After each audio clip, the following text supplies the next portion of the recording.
Cimone Jae, head of content at Dealer Marketing Magazine. Thanks for joining me today. I'm so happy to be here. It's so nice to chat to you, Jordan. Oh, it's always a pleasure to message with you, talk with you. And in this case, it's great to just feature you in a piece of our media. It's funny because for the most part, you're always the one interviewing people. And now the tables have kind of turned. So thanks for letting me do that to you. It does feel a little bit odd, but I do have to say that part of the interviews that I do with people, I get so excited and I end up speaking quite a lot. So one of the things I try to do is really just take a step back, because I'm in such a wonderful position and I feel truly honored that I get access to people and I get to ask questions. And it's so interesting because when you meet people and when you show up and you're who you truly are and you ask for help and you ask for guidance and advice and you ask for people to share their story, they do. And it's one of the best parts about my job and probably one of my favorite things to do, in general, across my professional and my personal life, is just hear people's stories. As much as I am an extrovert, hearing people's stories truly energize me. And yeah it's a good space to be. For sure it is. But what's funny too is you wouldn't think that someone who went and studied law is now storytelling and writing for Dealer Marketing Magazine and just telling stories within automotive. So let's try and pair those two parallels real fast. How did you decide to do what you're doing now? Well, look, I think probably my law lecturers would not be that surprised.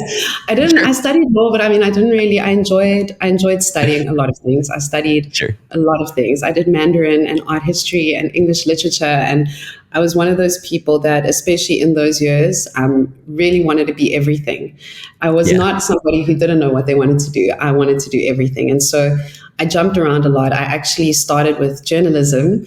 And I didn't fit in, and I went to law school and I didn't fit in either. But by that point, my father was very much like, you will finish. I was like, okay. So I think pretty much by the end of my studies, I knew that I wasn't going to be a lawyer. I grew up in an automotive family as well, which may surprise some people, but specifically in the talent acquisition side of automotive. So my mom is still to this day an incredibly successful automotive recruitment specialist. She headhunts for all the OEMs in Africa. She inspires me so much, and she's an incredible person, just the way she thinks. So I literally ended up going straight out of college and not doing an internship at a law firm, going straight into dealership recruitment. So I got my first taste of what it's really like. I used to park my tiny little car around the back of the dealership. And I remember I was 22, 23, and I'd walk in with my pencil skirt and my high heels and tick, tick, tick, all the way in. And I'd walk up to the reception desk with my file and I'd be like, hello, can I please speak to the dealer? I build teams. And I mean, barriers to entry, there were so many. And, I was so young and intimidated. But I had nothing to lose. And so I just kept going. And I met some awesome dealers that really taught me a lot. I mean, I didn't know anything. I didn't know what F&I was. And I learned so much building teams. And it's really tough to build sales teams. I actually ended up transitioning. Once I'd been in the dealership space for about 2-3 years, I went into commercial vehicles and into agriculture. And so that was my thing. I built teams. And I did this for over a decade. So I have a talent acquisition background, specifically in terms of the boy industries, tractors and tractor trailers and And so I learned to wear that pencil skirt and high heels with pride. And I continued dressing that way throughout my career, but it became more of a choice to show up and be the only woman in the room and know that I'm good enough to be there, because I worked really, really, really hard. And so I fell pregnant and I was going through a lot. And I think a lot of women can relate. I started questioning everything. And I just didn't have the power at that time. And I think so much has changed. I didn't want to work 70-hour weeks anymore. And when you really love recruitment and you have I had my own agency at that point. I had several international clients. It was amazing. You want to work 70 hours. Anything less than 70 hours is the average, right? So I went through an epiphany and I was like, I don't want to do this anymore. And I joined a startup for 6 months straight after giving birth to my daughter. And it was very interesting. I got to sort of operate in that space again, building the team. And then the opportunity with Dealer Marketing Magazine came up. And I was actually just going to do an audit to understand how the business worked and identify areas for improvement. And I started meeting with all of our DMM experts. And that's how our model works. So we have an expert panel that are hand selected. They're automotive marketing specialists in our industry. And I cultivated relationships with every single one of them, and it's something I'm really proud of. So this audit that should have been like an on-paper audit became like a 6-month-long journey into getting to know the experts. And through meeting them and asking difficult questions and understanding where they were coming from and what we were missing and what we could do better, I realized that I really loved this, and I basically pitched to stay on, and that was 2 years ago. So that's great. That's myself here, a long and twisty story. It's not very often where you get to go audit a company and then create a job for yourself there, huh? Yeah, it's been good. And I think I'm somebody who's really lucky. Like just the one consistent thing in my life, I've always been lucky. And I really, really love what I do. I really, really do. And there are hard days, but there hasn't been a hard day in a really long time. And, coming from an HR and talent acquisition background, I'm constantly reminded of how lucky I am to be able to go to work and really enjoy it. But again, I think I'm at a point in my career where the great thing about my job and my role and the magazine is that we're in an interesting position, right? We are 23 years old this year. I've been with the magazine for 2 years. It went digital 3 or 4 years ago. And there's still so much we can do. So I get to pitch ideas to our publisher. We get to make decisions immediately. We can execute immediately. And I work with a small team of really energetic, super people. And we very much appreciate the fact that we get to rely on our expert panel. I mean, our expert panel taught me everything that I know about automotive in the US. And the people that I've met through them and the people that I've met through event marketing have just become friends of mine. Like, these are people I see as colleagues because they know my child's name. I know their wife's name or their husband's name, where they are right now. And it's been wonderful to be in a position to absorb the information and really to listen. Yeah.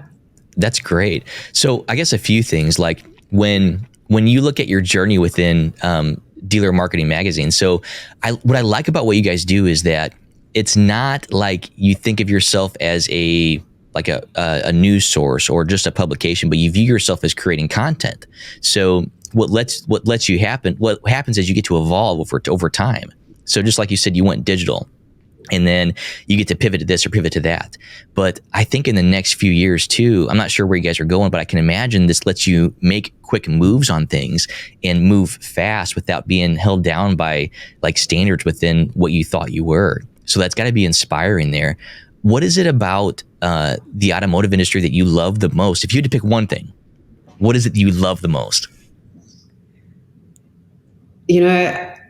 I've spent so many hours thinking about why I love it so much. And for me, the only connection to the US really is I'm married to an American. So my husband's from Florida, and half my family obviously lives there in North Carolina. And I think after speaking to so many people, it's the people, right? I love people, but that wouldn't make automotive special to me. There are people in every industry. I've loved every industry I've worked in. But why this is so great for me for now and literally for the long term, I really don't want to go anywhere. I finally found something that gives me everything all at the same time, and the experimentation and the communication and the connection with people allows me to operate in that space. So it's something I'm so settled in, if I can put it that way. But what's so interesting, and I think the one thing that completely differentiates automotive from any other industry I've ever worked in is I used to interview people for a living, right? I've interviewed thousands of people for sure in the last decade. And I've been interviewing people in auto for the last 2 years. And I've never interviewed so many people that are so successful that came from nothing. And there's something that appeals to me on a personal level. It's something that aligns with my value system. Having gone to law school, having not fit in, having not fit that mold. And a lot of my friends are lawyers and they're great people. So I'm not making a statement about lawyers, but about not fitting in and having worked in corporate and not feeling like a fit in and learning how to own it and show up as myself. there's something about automotive that resonates with me, and it definitely has to do with the sort of value system of meritocracy. It's like show up, do your best, work hard, get there early. Not forever, right? There are phases in our lives, there's cycles. But it seems that based on the brilliant people I've interviewed, if you're willing to put the work in and you ride the storm, it will work out. And that for me, it appeals to me on so many levels. It's beyond just professional. It's really rooting for the underdog and knowing that the underdog will come right. I think that is one promise that the industry can make to people. And I've never seen that before. It doesn't exist in finance. It doesn't exist in agriculture, not in the way that it exists in automotive. Yeah, that's great. And just like you said, what I love is that in automotive, when you're firing on all cylinders, you're just being the most authentic version of yourself. You're not being something you're not supposed to be. And when you're somewhere where you can really be yourself, you can do what you think is right and really move the ball forward, show up every day and just show that you can kill it. Like, it's great.